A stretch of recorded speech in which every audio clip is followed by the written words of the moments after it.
cuenta que les estamos presentando, que es la campaña de comunicación para que la sociedad civil comprenda la relación entre derechos humanos, corrupción y transparencia. Este proyecto lo planteamos en el marco estratégico del IDH que está vigente desde el 2015. Para mí ha sido particularmente bonito este proyecto porque les confieso que, o sea, yo podía intuir desde mi formación en derechos humanos, digamos, cómo la corrupción se podía vincular a temas de derechos humanos y de violaciones, pero yo lo veía como de una forma muy abstracta, digamos, como que eso era una dinámica que se generaba en las gestiones institucionales o en un nivel muy burocrático o de ejercicio del poder, y que uno como ciudadano, ciudadana, digamos, solo podía intervenir a través del voto, casi que con un acto de fe, votando por representantes que asumíamos que eran, ¿verdad?, los más transparentes y menos corruptos. Bueno, claramente cada vez hay más evidencia de que la democracia formal no está garantizando los derechos de las personas y cada vez es más ineficiente en ese sentido. Entonces, haciendo esa lectura, el IDH empezó a incursionar en temas de democracia mucho más participativa, de control ciudadano y de auditoría ciudadana, acceso a la información y temas que para nosotros son muy novedosos aquí en el IDH. Por ejemplo, cuando yo empecé a trabajar acá, pues nunca me imaginé estar presentando un proyecto que la cooperación nos fuera a financiar algo como esto. Hablábamos de violencia contra las mujeres, de migrantes, de pueblos indígenas, afrodescendientes. Ya hablar de derechos económicos, sociales y culturales era algo como medio revolucionario. Ahora ustedes saben que hay comités, grupos de trabajo, sentencias en el sistema interamericano, y eso es más o menos lo que procuramos hacer con este tema que en específico es el acceso a la información, que el IDH lo está abordando dándole a ustedes, a las personas que trabajan en esto, a ciudadanos comunes y silvestres, digamos, herramientas para que desde sus espacios inmediatos, desde sus comunidades, desde sus municipios, accedan a la información como un requisito necesario para ejercer todo el resto de derechos. O sea, el acceso a la información no solo es un derecho en sí mismo, sino que es un requisito para ejercer todo el resto de derechos, o sea que sin él no hay vigencia de derechos. Esta campaña lo que pretende es como eso, como sensibilizar, informar y educar a las personas para que se den cuenta que si les niegan ese derecho, el Estado está cometiendo un delito y que como tal tiene que comprometerse a resarcir a ese ciudadano, pero que primero tienen que conocer que existe ese derecho y después que hay mecanismos legales para ejercerlo. Entonces quisimos hacer algo como eso, como muy cotidiano, muy aterrizado, para que el acceso a la información no se vea como algo muy abstracto y entonces como empezar a darle acompañamiento a la gente en ese sentido. Hicimos un convenio súper bonito con Costa Rica Íntegra, que son los capítulos de transparencia, el capítulo en Costa Rica, Transparencia Internacional. Como les digo, el IDH está apenas incursionando, entonces quisimos acercarnos a la gente que sabe, a los especialistas. Entonces arrancamos con investigación, que es como metodológicamente como opera el IDH. Hace investigación en temas en los que como que no ha incursionado mucho, y después la capacita, promoción, educación y capacitación. Entonces la primera investigación que hicimos en este tema se las va a presentar la gente de Costa Rica Íntegra, que es la primera investigación.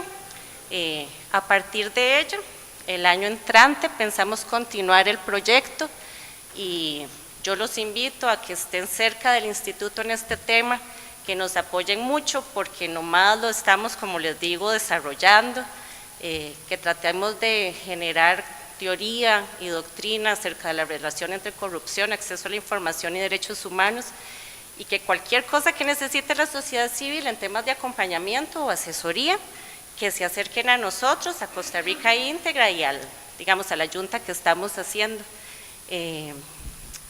Me gusta mucho sí este proyecto porque como que me doy cuenta que primero el IDH como que logra conciliar su agenda con las problemáticas que van surgiendo, y también como que me hizo evidente que las personas logran siempre maneras muy creativas y novedosas como de organizarse cuando se dan cuenta de que, muy intuitivamente o de forma informada, se dan cuenta de que su dignidad está siendo vulnerada, que es lo que ha pasado con tantísimos casos de corrupción.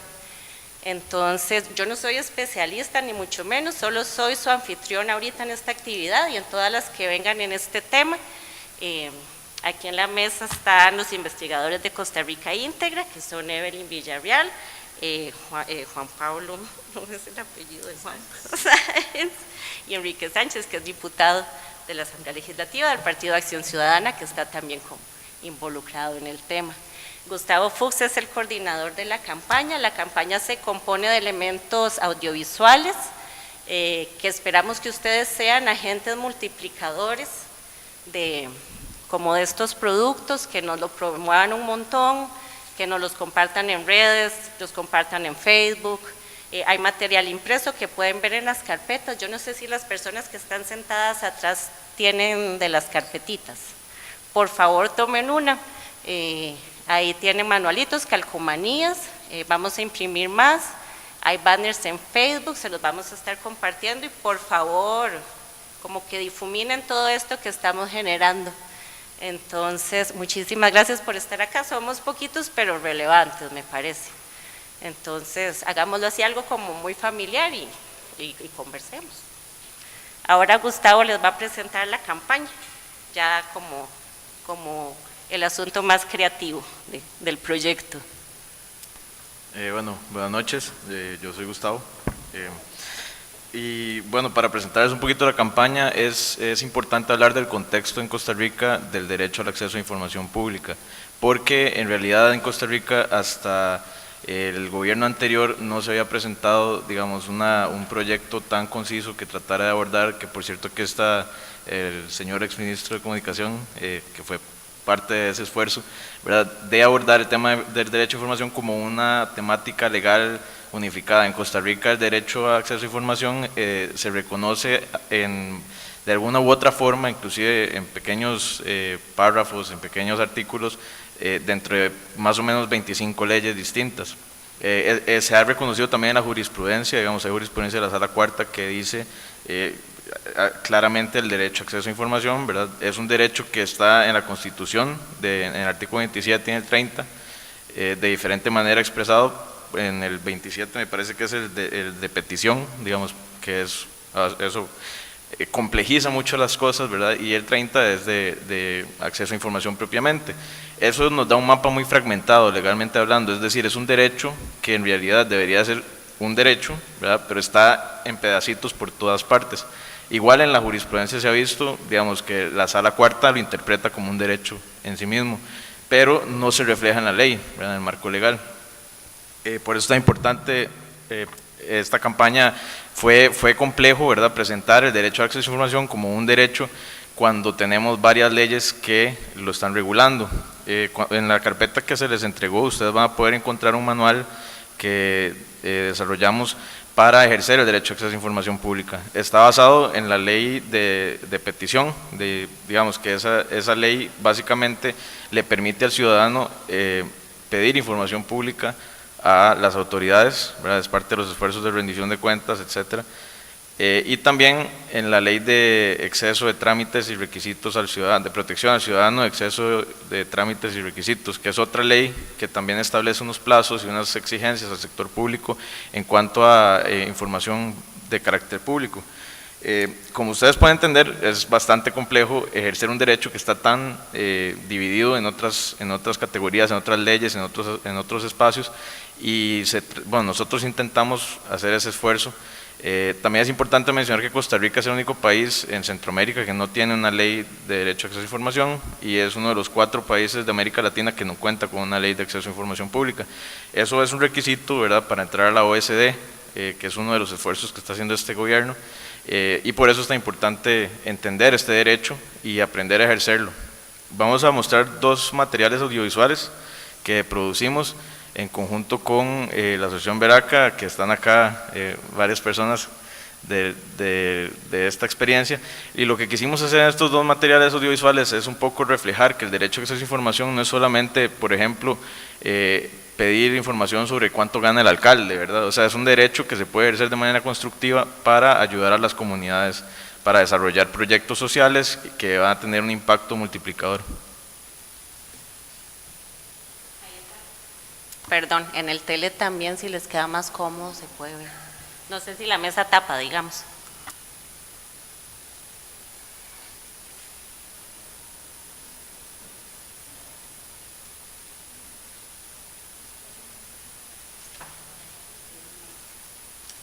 Lugar que se ha sentido cómodos en la urbanización.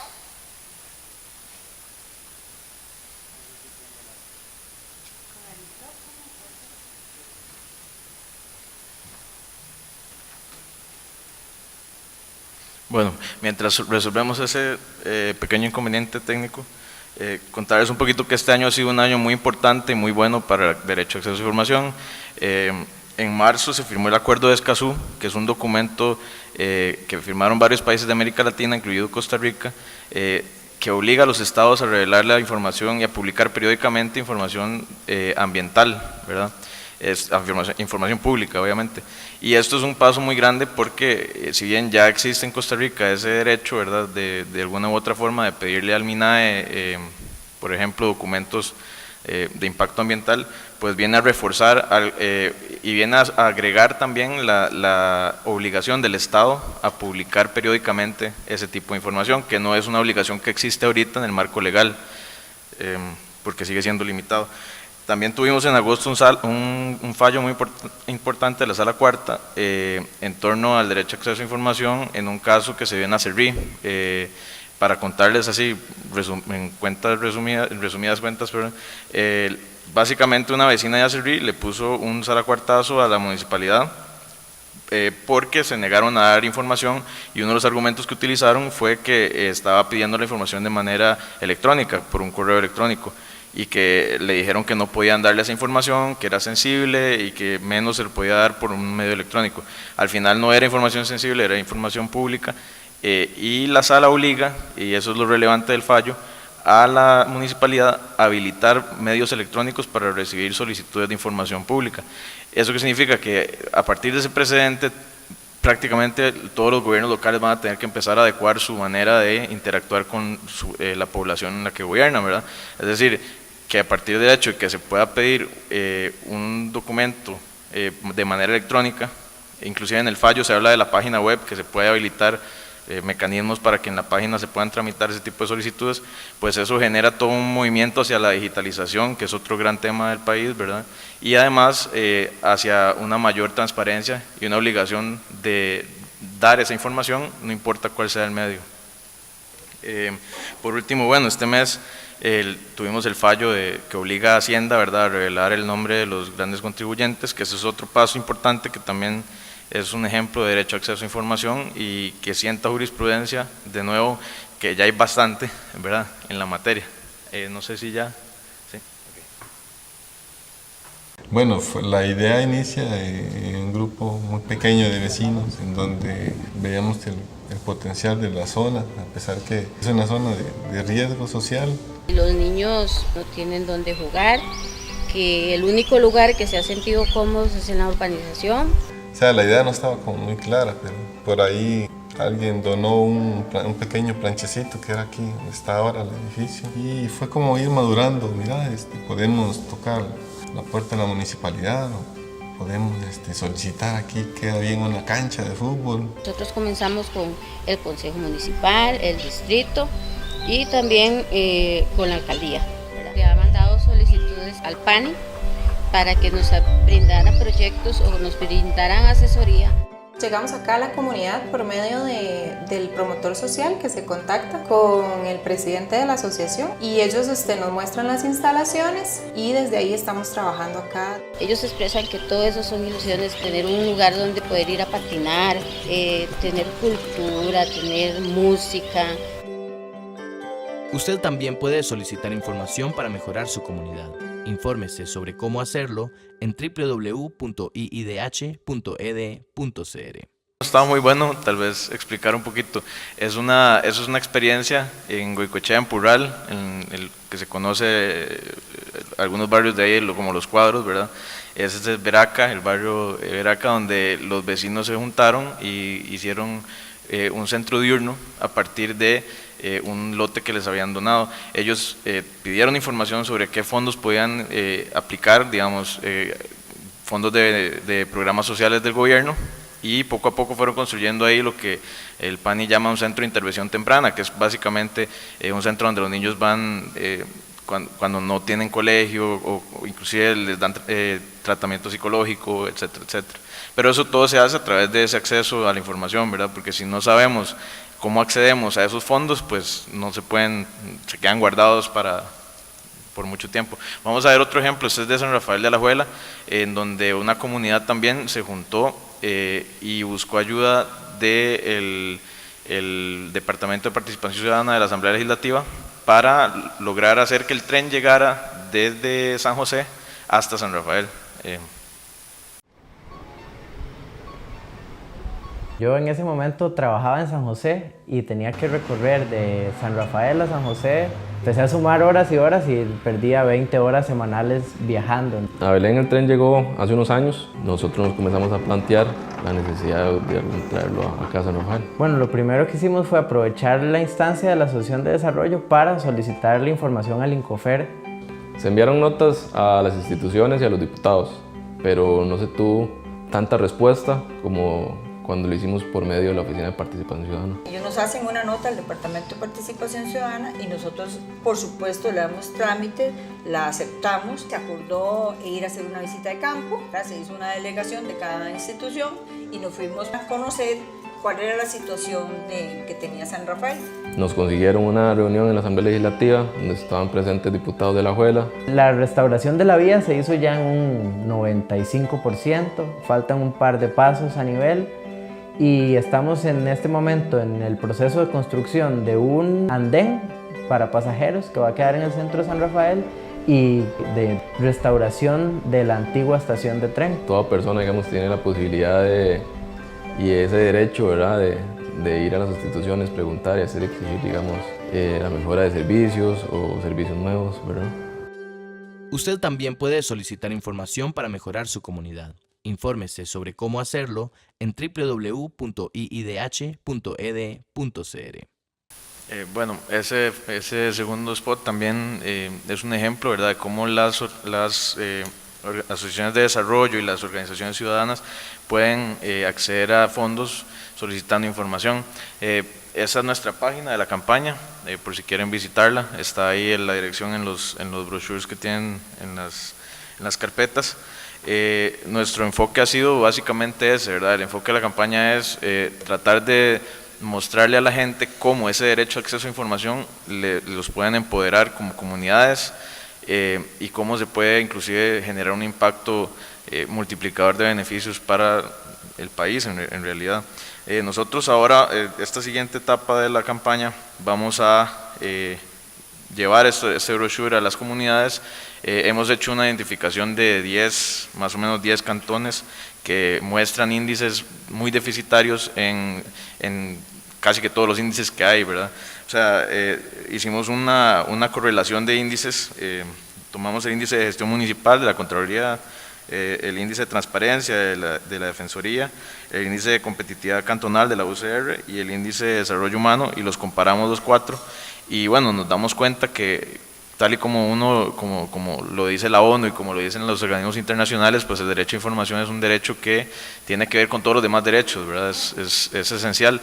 Entonces, claro, por ejemplo, el único cantón que en los 4 índices aparece en números rojos es Corredores, pero después tenemos Guatuso, Buenos Aires, Matina, Los Chiles, Talamanca, Cotobruz, Upala y Alajuelita, que aparecen en 3 de esos índices con números rojos, ¿verdad? Es decir, que a la hora en que, por ejemplo, uno ve que el índice de transparencia es deficitario, hay una serie de índices que también son deficitarios a la misma vez. Entonces, el abordaje nuestro ha sido buscar justamente un acercamiento con los gobiernos locales para poder dar capacitaciones a los funcionarios municipales, pero también a las asociaciones de desarrollo de esas áreas. Por eso también van a ver un brochure en el material que les repartimos que va dirigido a los funcionarios y funcionarias del sector público, ¿verdad? Y no solamente de los gobiernos locales, sino de las empresas de fondos, o sea, de empresas públicas, las instituciones públicas, los ministerios y todo el sector público en general. Y bueno, eso sería mi intervención. Muchas gracias.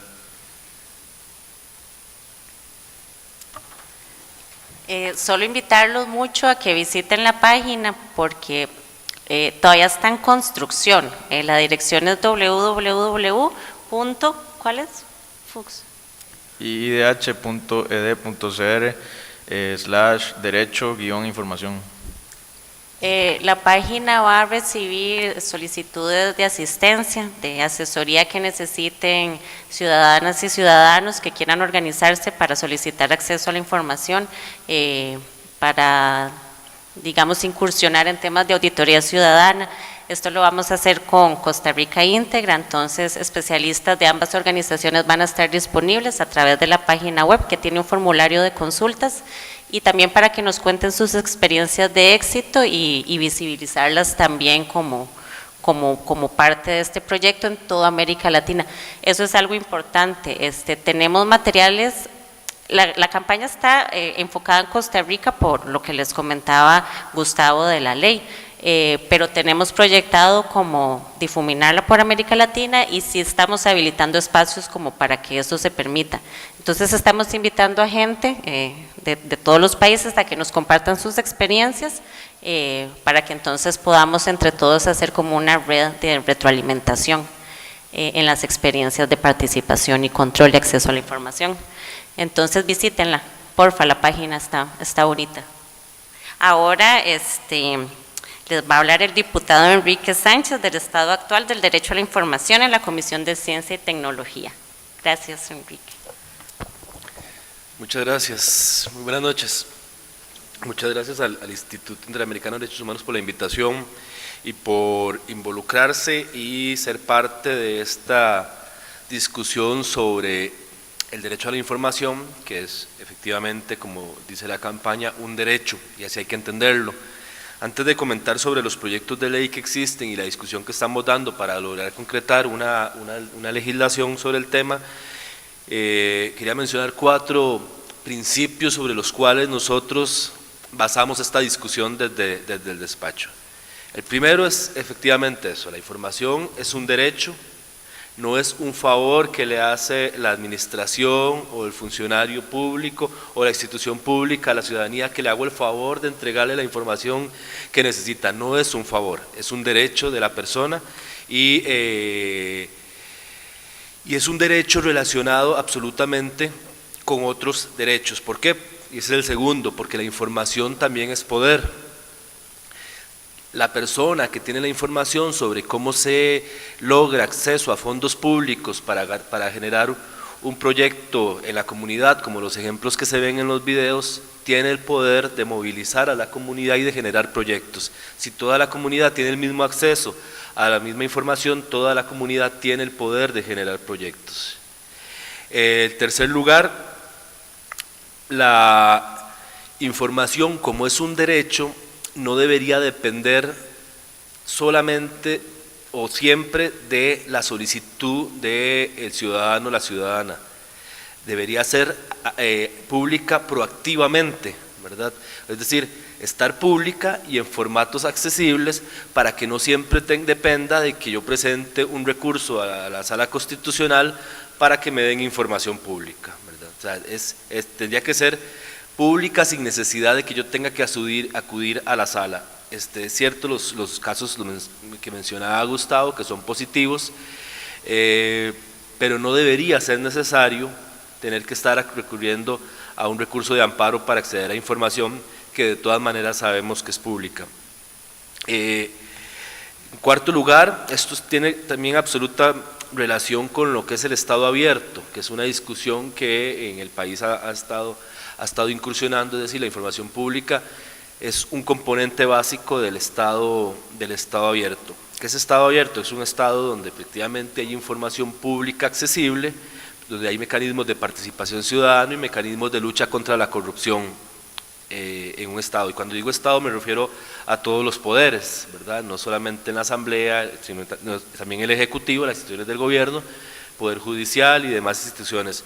Nosotros desde el despacho hemos estado intentando, porque no existe una especificidad sobre qué es eso, cómo se concreta eso en acciones específicas, de tener un despacho abierto, irnos convirtiendo en un modelo de despacho abierto, con dos componentes principales.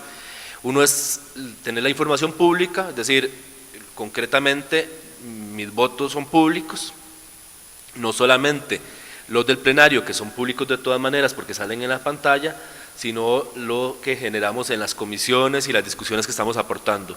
Hacer rendición de cuentas periódica por medio de las redes sociales y de otros documentos de en qué estamos haciendo, por qué estamos asumiendo una posición definida. Y el tercero, en relación con participación ciudadana. No hay ningún proyecto de ley en el que el despacho esté trabajando que salga del escritorio mío o del escritorio de alguno de mis asesores o asesoras.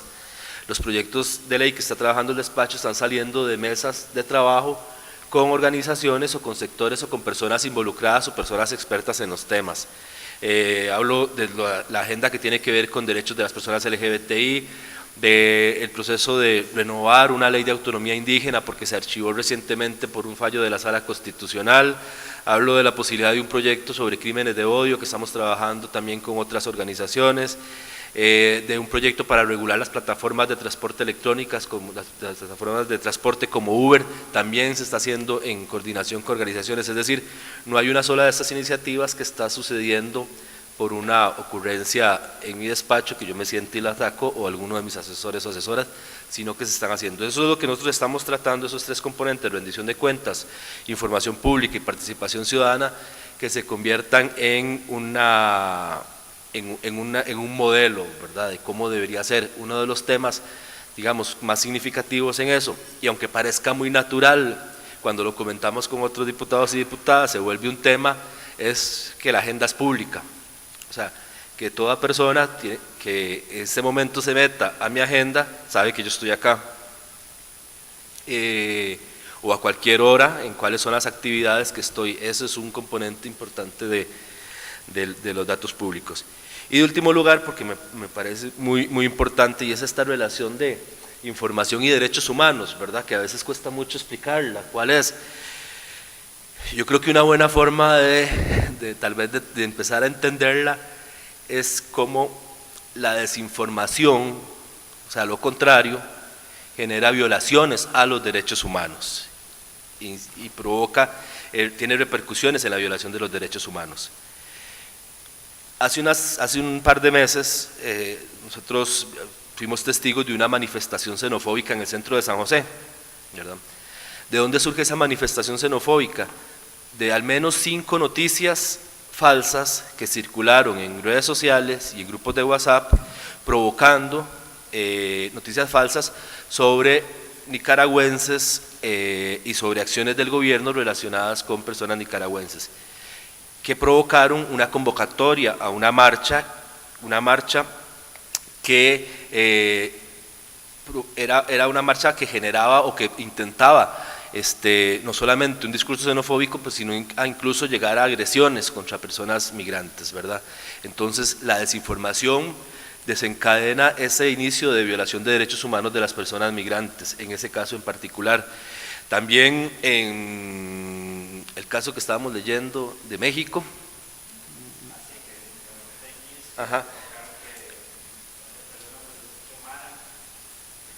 sí, por medio de noticias falsas que circulan por WhatsApp, en la India, son los casos más significativos, que ha provocado ya le llaman epidemia incluso, donde se circulan tantas noticias falsas sobre supuestos secuestros a niños, que son falsos, que han provocado que las comunidades enteras agarren a golpes a una persona y la maten a golpes por una noticia falsa de que se generó que esa persona estaba en esa comunidad porque intentaba robarse un niño, ¿verdad? Entonces, la desinformación efectivamente genera violaciones a los derechos humanos y estamos en una era donde el tema de la fake news, la desinformación, las falsas, la posverdad que se llama, se está convirtiendo en un reto trascendental para nosotros como sociedades. Sobre esos principios nosotros estamos analizando entonces cuáles son las posibilidades de regular vía ley el acceso a la información pública. Hay 3 proyectos que se han discutido, que han pasado por la Asamblea Legislativa hasta ahora. Uno que ya está archivado, que se había presentado en el periodo 2010-2014, se archivó por vencimiento de plazo. Uno que presentó el gobierno en el periodo anterior, el Ejecutivo, que es el expediente 20.361, y otro recientemente presentado por la diputada Carmen Chang. Estos 3 proyectos tienen similitudes, tienen diferencias, y recientemente, la semana pasada, la OEA presentó una ley modelo actualizada, ya existía una y presenta una ley modelo actualizada de cómo debería ser una legislación de acceso a la información pública. Entonces lo que estamos haciendo ahora es haciendo una revisión de estos 3 proyectos junto a la luz de la ley modelo de la OEA para mejorar, arreglar o hacer sugerencias sobre un texto final que lleguemos a votar en la Comisión de Ciencia y Tecnología, que es donde se está discutiendo en este momento, Ciencia, Tecnología y Educación. Está apoyando el Ministerio de Comunicación en espacios de diálogo con diputados y de negociación para lograr que esto sea un proyecto que cuando ya esté un texto final, en base en este último texto, podamos que tenga de verdad los apoyos necesarios para poder salir rápido. Un tema central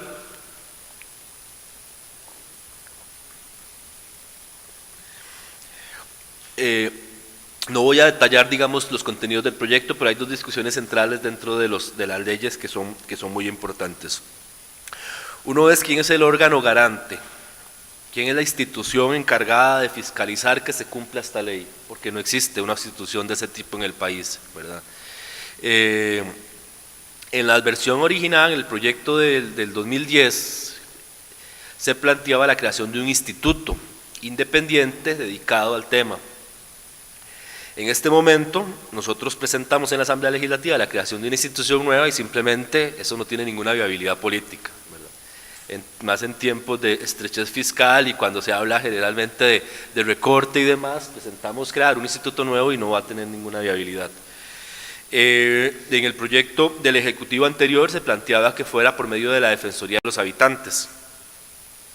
Y en el proyecto, este último presentado, se plantea que sea un órgano de desconcentración máxima adscrito al Ministerio de Justicia. La ley modelo de la OEA plantea que tiene que haber necesariamente un órgano garante, que puede ser un órgano garante para todo el Estado o órganos garantes por cada uno de los poderes de la República. Esa discusión no está resuelta, estamos resolviéndola dónde lo hacemos, entendiendo que el ideal era tener un instituto de este tipo, o sea, un órgano de verdad independiente que se encargara de que todo el Estado cumpliera, pero que no tendría una viabilidad política en este momento. Pero entonces esa es una discusión que no está cerrada. El otro tema es lo que se llaman excepciones o límites. Es decir, todas estas leyes plantean cuáles son las excepciones a la información pública, que generalmente tienen que ver con cosas que ya existen en la Constitución, ¿verdad? Con lo que cuando se declara un derecho de Estado, un secreto de Estado y otras informaciones. Ahí la discusión no está cerrada porque no existe absoluta conciencia de que toda la información sobre nuestras instituciones es pública, sí, toda, digamos, con esas excepciones particulares. Entonces, cuando uno abre el capítulo de excepciones, hay gente que quisiera empezar a meter más cosas en esas excepciones. Y yo por lo menos soy partidario de más bien ni siquiera incluir un capítulo de excepciones, porque de todas maneras ya existe la excepción que es el secreto de Estado, ¿verdad? Ni siquiera creo yo que sería necesario incluir un capítulo de este tipo. Pero bueno, esa es otra de las discusiones no cerradas en los proyectos. Y la otra discusión no cerrada es la parte de transparencia activa, es decir, ¿qué tienen que hacer las instituciones para garantizar que su información sea pública sin necesidad de que me la pidan?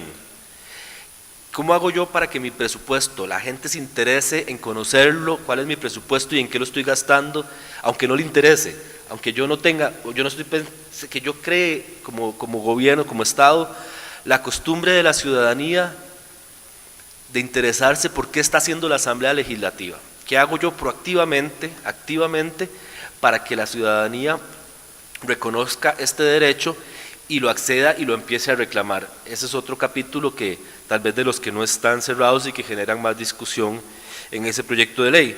Para cerrar, estamos haciéndolo el próximo 27, vamos a tener una reunión entre los diputados que hemos identificado y diputadas de todas las fracciones que tenemos interés en el tema, que podríamos convertirnos en los champions del tema dentro de la Asamblea para crear un bloque de amigos del acceso a la información, ¿verdad?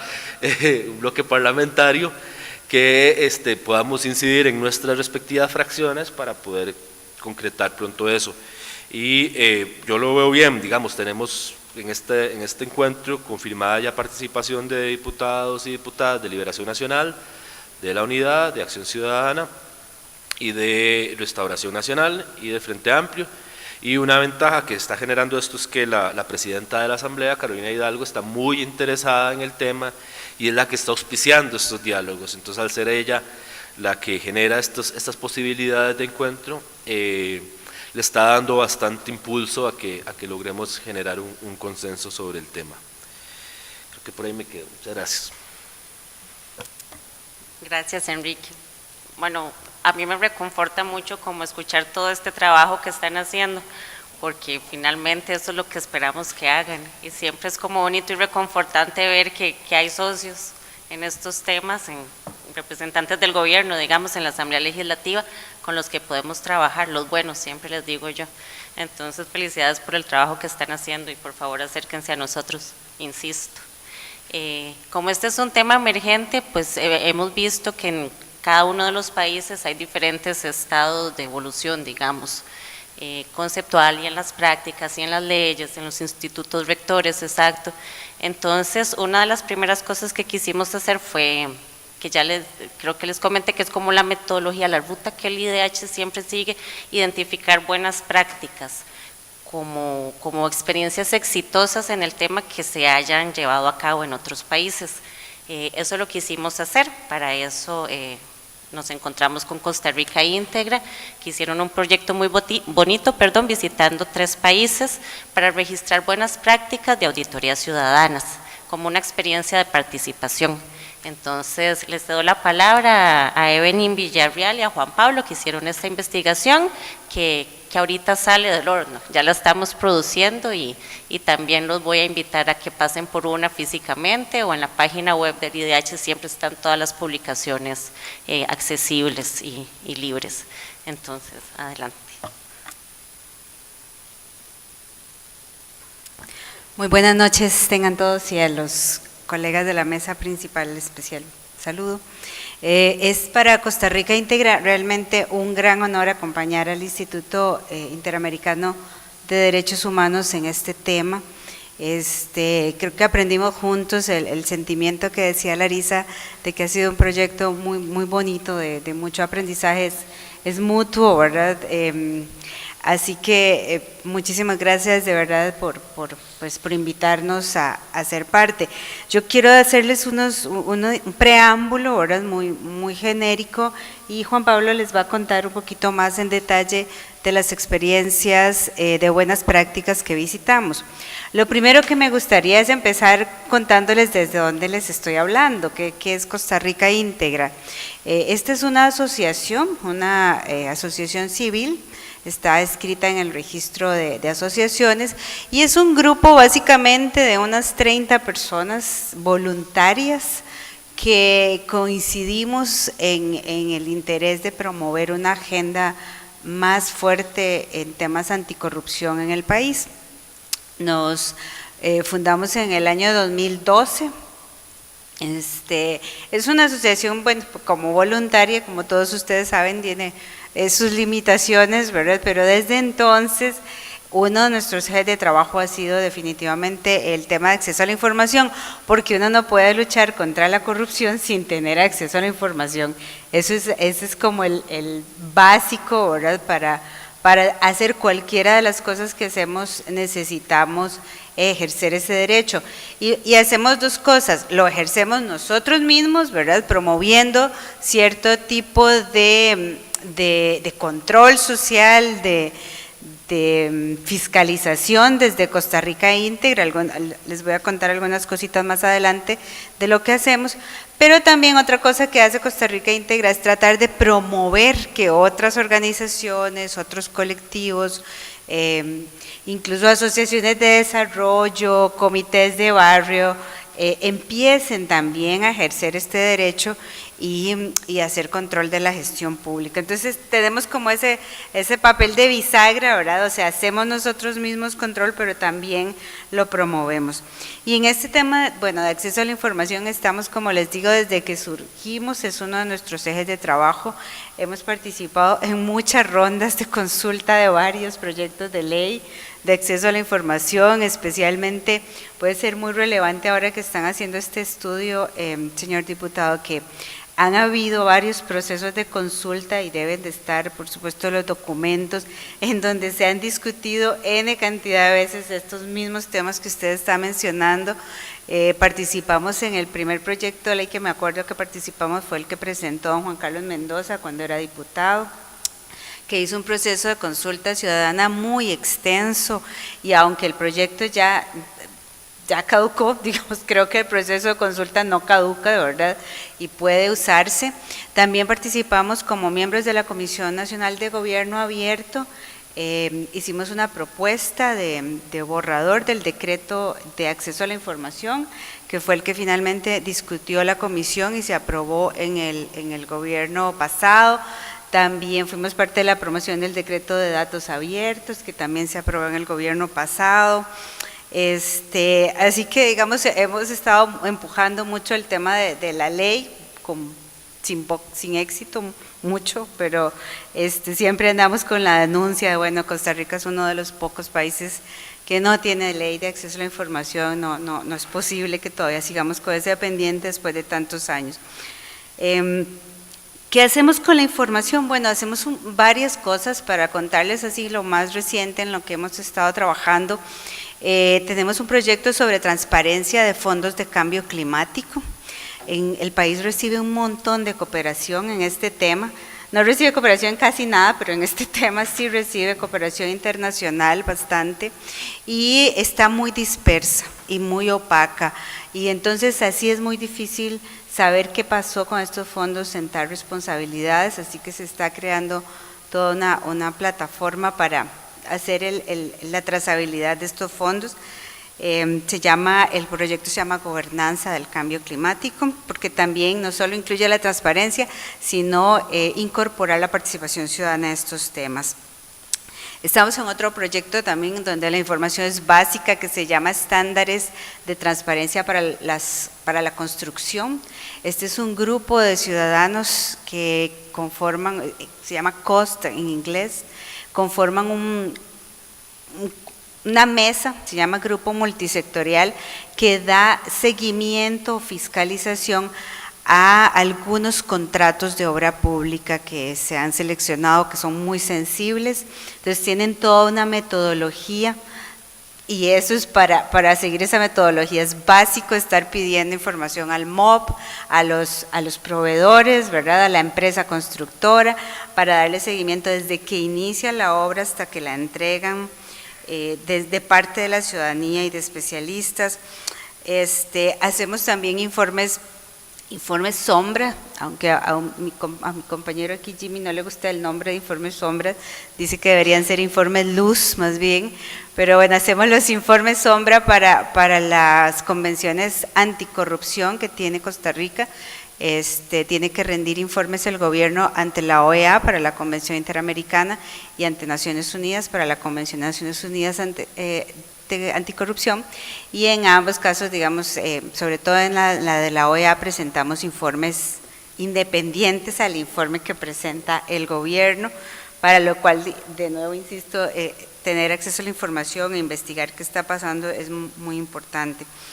Tal vez una de las cosas también más recientes es que hicimos un convenio con la Universidad de Costa Rica, con la Escuela de Administración Pública, que en este momento tiene un ejército de chicos estudiantes haciendo el seguimiento del cumplimiento del decreto de acceso a la información pública y llamando a cada institución para saber quién es el oficial de información, si está revisando las páginas web para ver si están cumpliendo con los requisitos que dice el decreto de transparencia activa.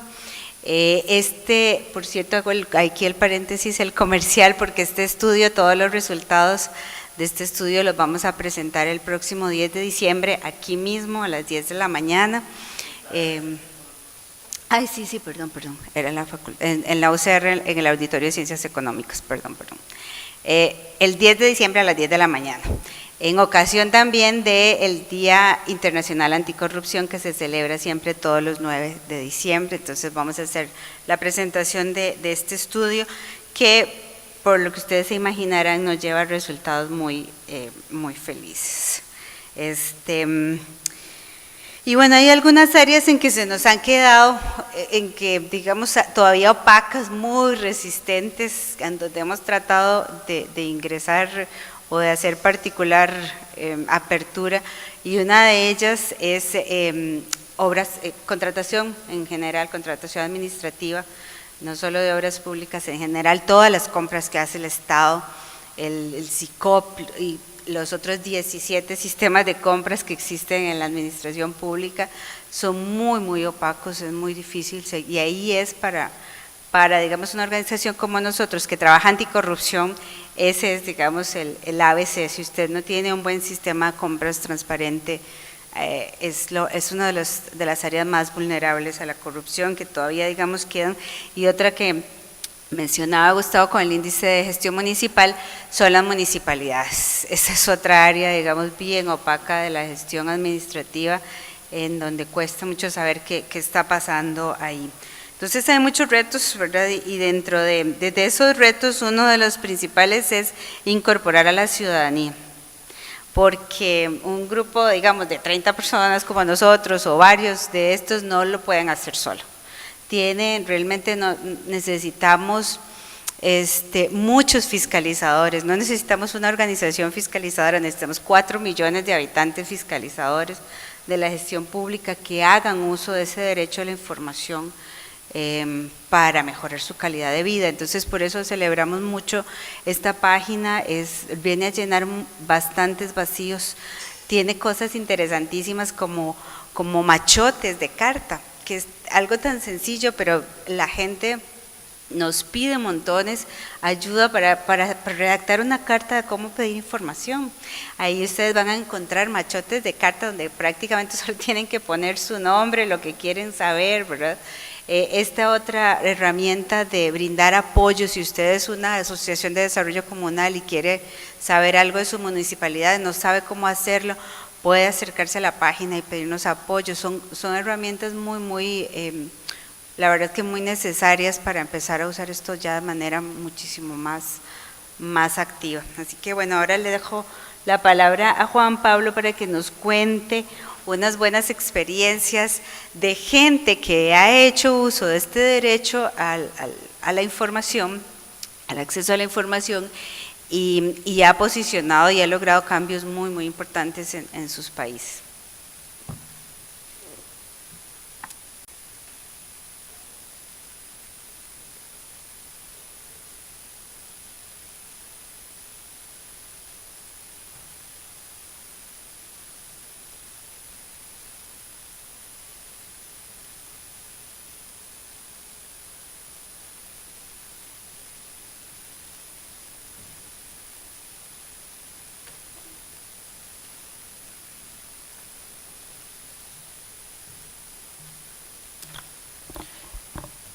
Bien, buenas noches. Primero saludar a mis compañeros, compañeras aquí en la mesa y ustedes que han venido muy amablemente a escuchar lo que hemos tenido que presentar, lo que vamos a presentar. Como decía Evelyn Villarreal, yo primero voy a exponerles esta investigación que hemos estado haciendo en el marco del convenio, este feliz convenio que el Instituto Interamericano de Derechos Humanos ha hecho con Costa Rica Íntegra. Más que todo pensando en la metodología que tiene el instituto, que es siempre primero empezar con una investigación, ¿verdad? No podríamos dar recomendaciones a las autoridades políticas o a la ciudadanía si no tenemos investigación de lo que tenemos en Costa Rica, pero también de lo que se ha hecho en otras partes del continente. Entonces nos dimos a esa tarea en esta investigación que titulamos, como pueden ver, la experiencia de las veedurías sociales en la reducción de la corrupción y en el aumento de la transparencia. Entonces, lo que queríamos hacer, como decía mi compañera Evelyn, es básicamente identificar cuáles eran experiencias de Costa Rica o otros países que nos hayan dejado lecciones, pensando sobre todo en si alguna organización quisiera empezar a hacer trabajo ciudadano, ¿por dónde empezar? Porque lo que veíamos con los actores sociales de los países es que cuando iniciaron sus experiencias, iniciaron tratando de montar algo nuevo y hubieran agradecido si tenían ya experiencias previas, ¿verdad? Entonces, un poco la tarea nuestra es sistematizar experiencias y decirle a las organizaciones de América Latina, vean, ahí hay una base, si eso les puede servir, puede ser una oportunidad para replicar o hacer algo semejante en sus países.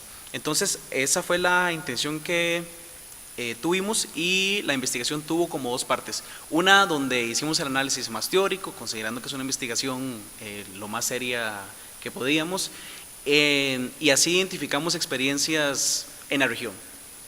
Pero a partir de eso nos llamó la atención algunas experiencias que consideramos con mayor impacto.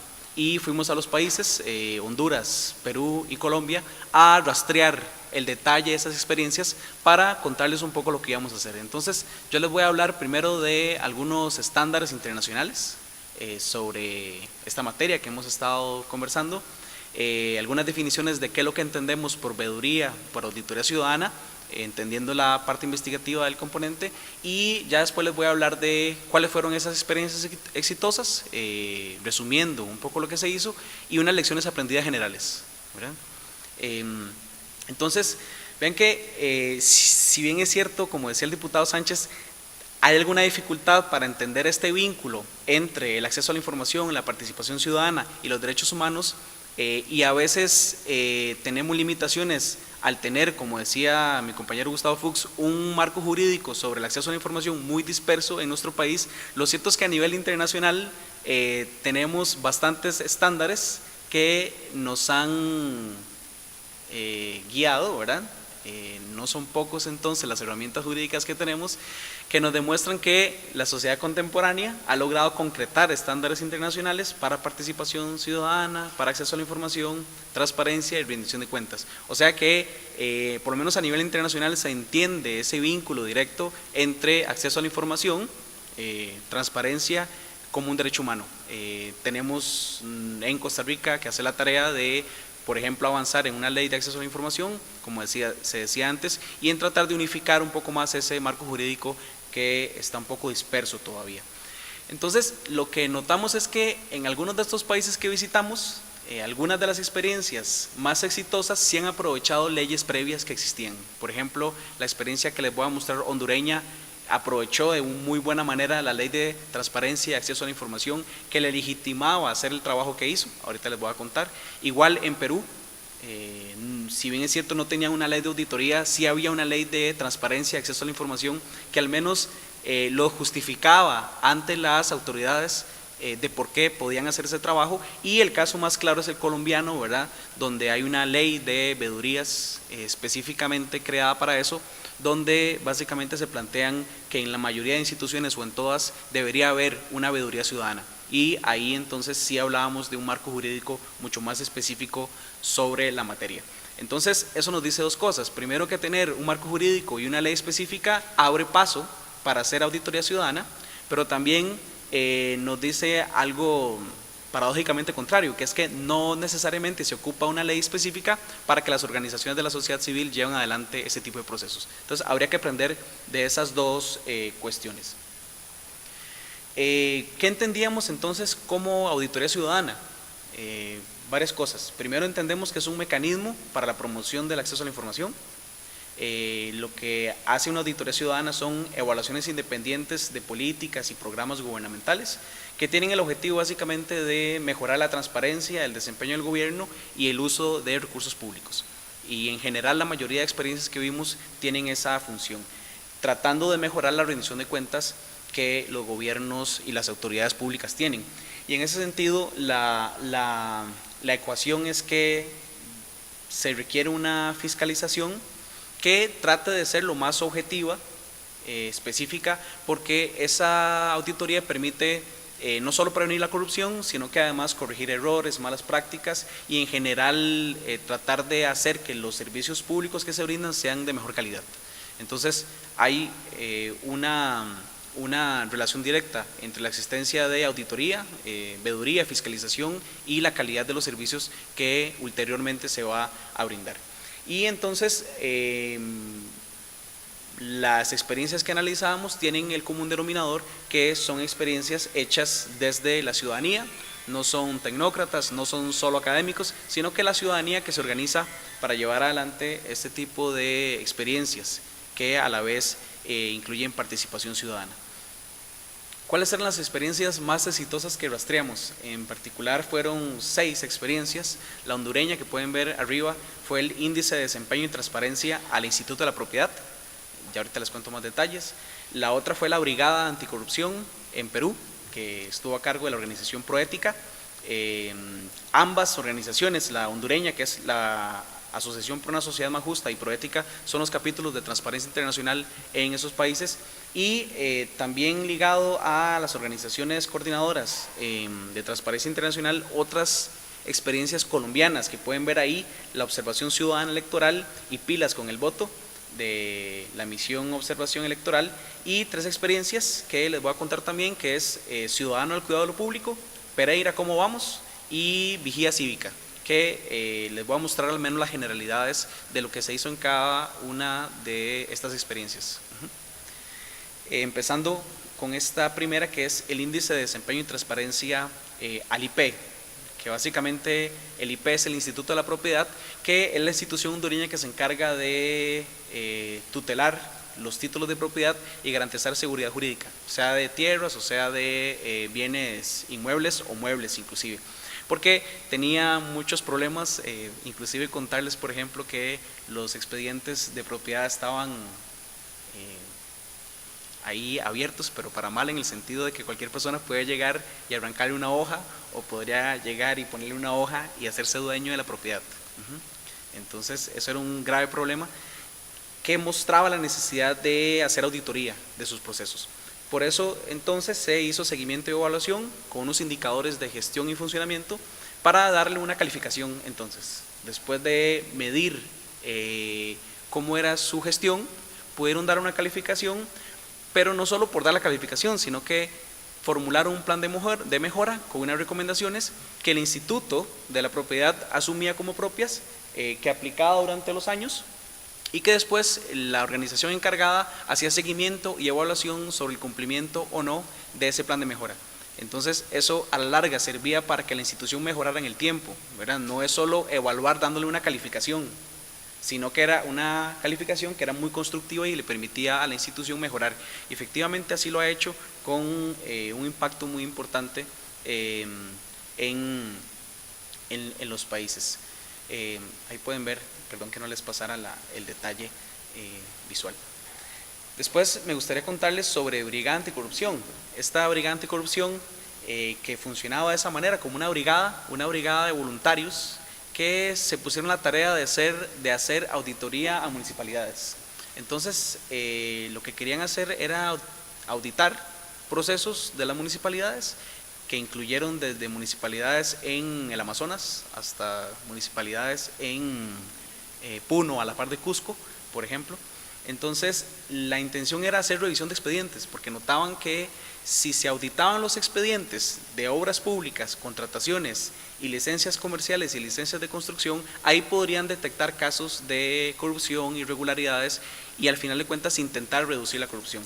Entonces, el proceso consistía en que los voluntarios, sin paga en este caso, se metían a las municipalidades a rastrear expedientes para llevar un control de si la forma en que se daban las obras públicas, las contrataciones y las licencias cumplía o no con los estándares legales y con las buenas prácticas técnicas, y con eso auditaban la gestión municipal.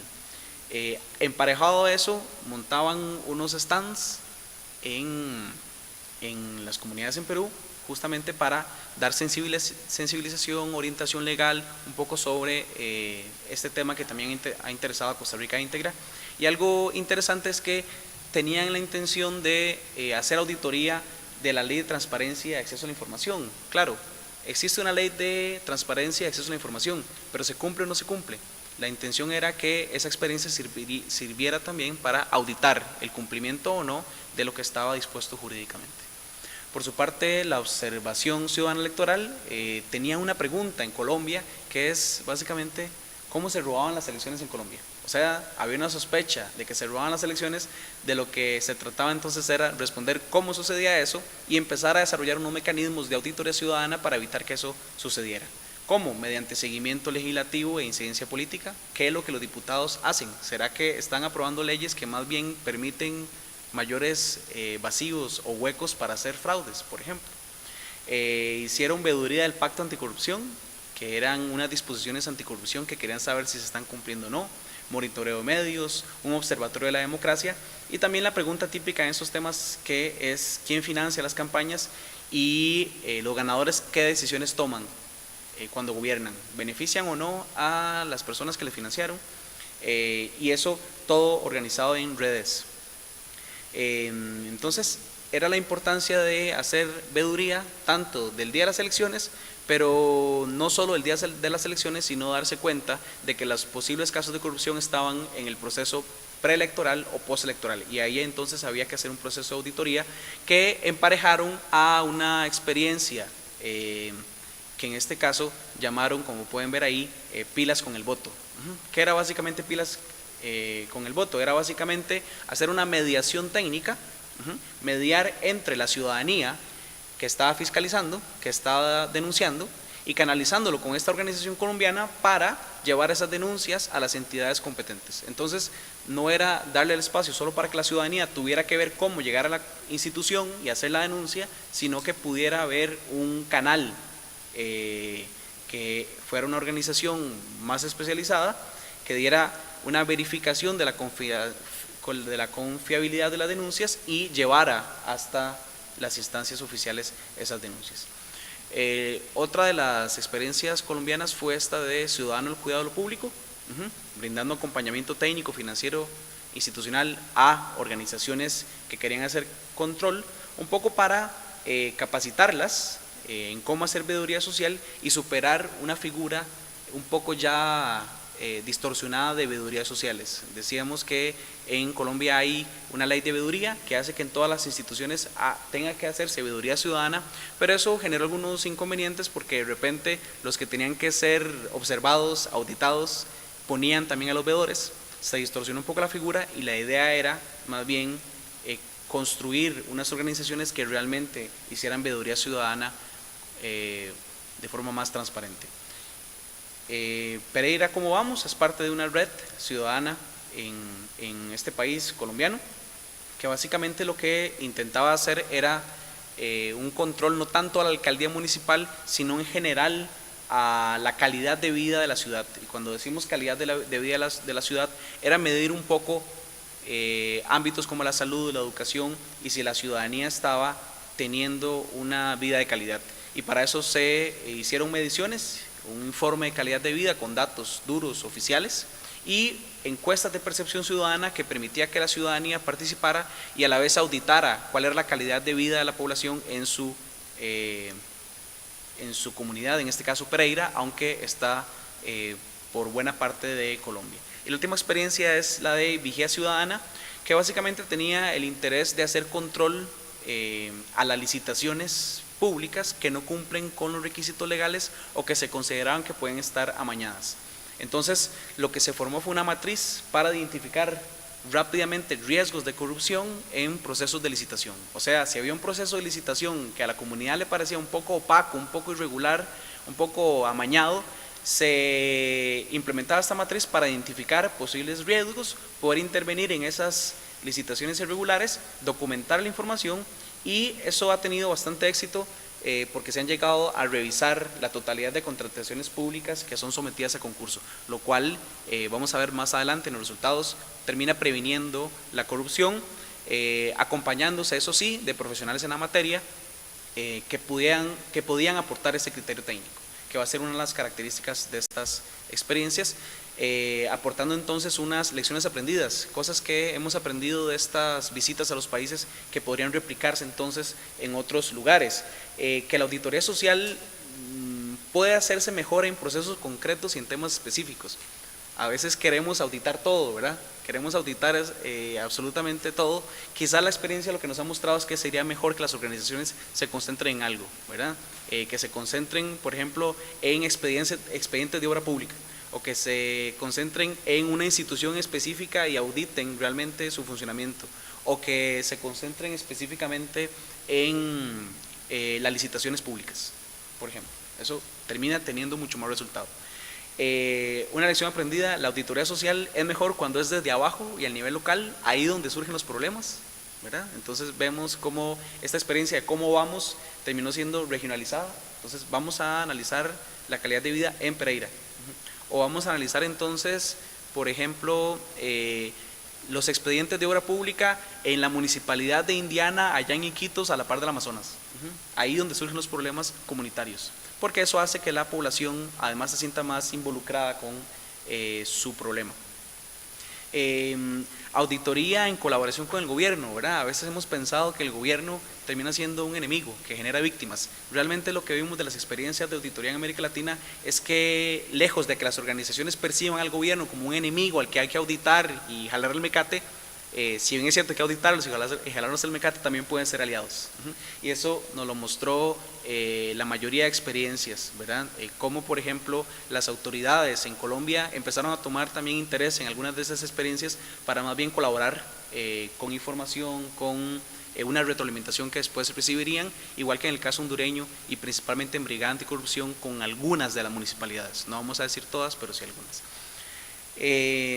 Otra de las experiencias y el aprendizaje es que termina siendo positivo hacer auditoría y veeduría social ligado a experiencias de investigación. O sea, no se trata solo de hacer incidencia política por hacerla, sino que si tiene una investigación previa le da mucho más legitimidad a la auditoría que se haga. Porque veíamos algo interesante en las experiencias. Si bien es cierto, los países tienen unas instituciones que deberían hacer auditoría, lo cierto es que el hecho de que fueran ciudadanas les daba mucho más legitimidad en sus resultados. O el hecho de que estuvieran acompañadas de una organización fuerte, con contacto con instituciones como Transparencia Internacional, le daba muchísima más credibilidad que si la auditoría la hacía el propio gobierno. Y además, si tenía datos duros, indicadores, entre otros, eso fortalecía la experiencia y la recepción ciudadana que tenía. Y también una de las experiencias que vimos es cómo, por ejemplo, incorporar las nuevas tecnologías de la información y la comunicación a los procesos de auditoría, ya sea para convocar voluntarios, convocar personas que operacionalicen la auditoría, o bien para poder contactar en red a las distintas organizaciones. Y ya para terminar, ¿cuáles fueron, a mi parecer, los dos principales resultados? Aunque hay más que ojalá puedan ver después en el documento final. El primero es que hacer auditoría ciudadana en estas experiencias construyó o fomentó un tejido social organizativo que no existía. O sea, permitió una ciudadanía que empezara a articularse y empezara a reivindicar su derecho al acceso a la información y a una gestión pública de calidad. Y el otro resultado más importante es que al final previno la corrupción. No es que necesariamente reduce la corrupción, porque es un poco difícil medirlo, pero sí al menos previene los actos de corrupción, porque los funcionarios, las funcionarias, las autoridades lo piensan más antes de cometer delitos de corrupción, si saben que la ciudadanía está sistemáticamente haciendo procesos de auditoría. Entonces, esta auditoría sirve para reducir la corrupción, sí, principalmente por la vía de la prevención. Entonces, ojalá esto sirva para otras experiencias en América Latina y organizaciones que tienen este interés. Les agradezco mucho, entonces, muy amables.